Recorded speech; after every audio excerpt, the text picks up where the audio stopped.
When we are in a certain age, हमेशा हमसे एक क्वेश्चन किया जाता है कि व्हेन वी गेट मैरिड, हम शादी कब करने वाले हैं। हमारे पेरेंट्स से भी बहुत सारे क्वेश्चन होते हैं कि शादी कब, और एक बड़ा सा फुल स्टॉप लगाया जाता है सोसाइटी की तरफ से भी, या हमारे पेरेंट्स भी कभी कभी हमसे ये डायरेक्टली क्वेश्चन पूछते हैं और हमारे पास कोई आंसर नहीं होता। कई रिश्ते देखे आते हैं, पसंद नहीं होते हैं, लव मैरिजेस सक्सेसफुल नहीं होती है, अरेंज मैरिज में कई इश्यूज़ हो जाते हैं और हमारी शादी रुक जाता है और एज पर एज बढ़े जाता है।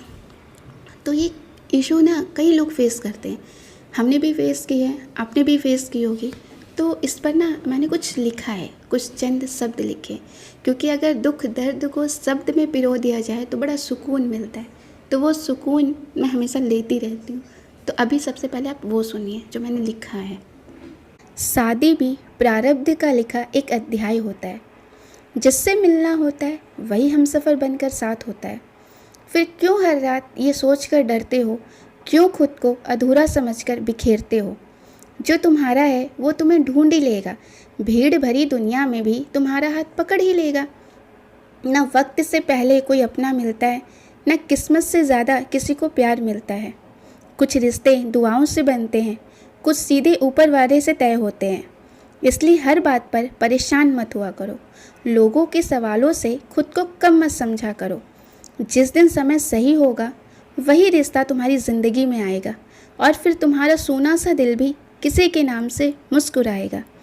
क्योंकि शादी ज़बरदस्ती से नहीं, प्रारब्ध से होती है।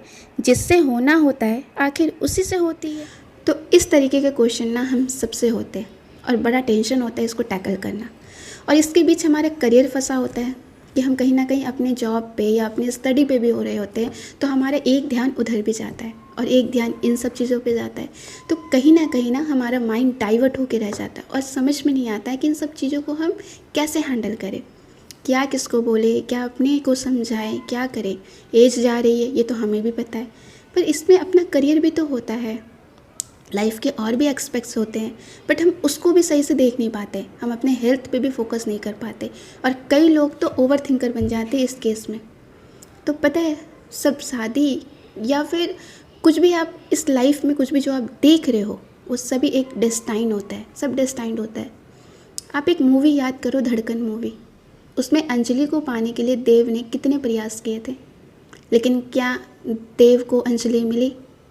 जब वो उसके फादर से जाता है बात करने, तो कैसा बात करता है? अरे कोई भी लड़का अगर किसी लड़की के घर जाएगा और वैसे बात करेगा तो क्या किसी के फादर एग्री होंगे? नहीं होंगे ना। बट चूंकि प्रकृति को वैसा खेल खिलाना था कि ऑलरेडी वो निकल जाए, तो वो ऐसा हुआ।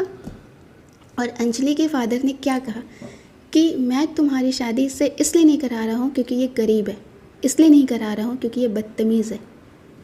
और उसके बाद वो पैसे वाला भी बनता है, बट फिर भी उसकी शादी नहीं हो पाती है अंजलि से। क्यों नहीं हो पाती है? क्योंकि अंजलि उसके प्रारब्ध में नहीं थी, सिंपल। तो जो हमारे प्रारब्ध में नहीं होगा वो हमें नहीं मिलेगा, चाहे आप कुछ भी कर लो, चाहे आप जितना रो लो पीट लो। तो अपनी लाइफ को एक अलग मकसद दो, एक एम दो अपनी लाइफ को कि मेरी लाइफ का एम क्या है, मैं करना क्या चाहता हूँ आगे। सपोज़ मान लो कि आपकी शादी हो भी जाती है, तो क्या आपका एम फुलफ़िल हो गया? आपने अपनी लाइफ में कुछ और भी तो सोचा होगा ना, कुछ और करने का। तो अब उस चीज़ को आप फॉलो करो, उस पैशन को आप फॉलो करो। जब होनी होगी ना, देखना अपने आप हो जाएगा। आपके और मेरे सोचने से कुछ भी नहीं होता है, जो डेस्टाइंड होता है वही होता है।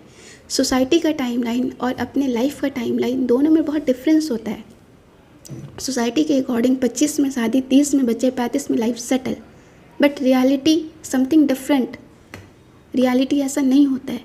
कईयों के जीवन 40 साल में शुरू होता है, कईयों का 60 में शुरू होता है। तो अगर वो सोसाइटी के अकॉर्डिंग सोचेंगे तो वो तो डिप्रेशन में चले जाएंगे, जो आप भी जा रहे हो।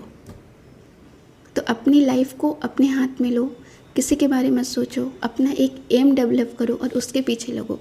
जब जो चीज़ होना है ना वो होगा। बोलते हैं ना, होगी वही जो राम रचि राखा।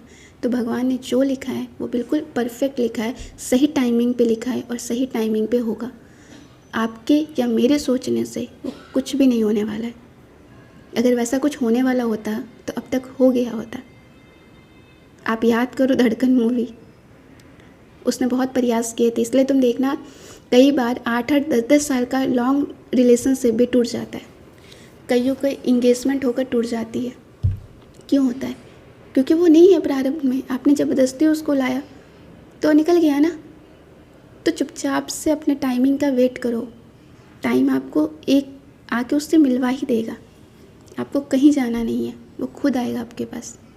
तो अपनी लाइफ को पीसफुल रखो, लोगों की बात मत सुनो, अपना एम डेवलप करो और जो होना है वो होके रहेगा। होप मैं आपको समझा पाई होंगी, क्योंकि कई लोग इस वजह से बहुत परेशान रहते हैं, क्योंकि वो समझ नहीं पाते, वो इन लोगों की बात में आ जाते हैं, क्योंकि सोसाइटी है तो कई को पागल करके रखा है। तो आप उन पागलों में से मत बनो, आप थोड़ा समझदार बनो और ये वीडियो उसके साथ शेयर करना जो कोई और पागल हो रहा होगा। तब तक मिलते हैं नेक्स्ट वीडियो पे, तब तक के लिए शिव टाटा, बाय बाय।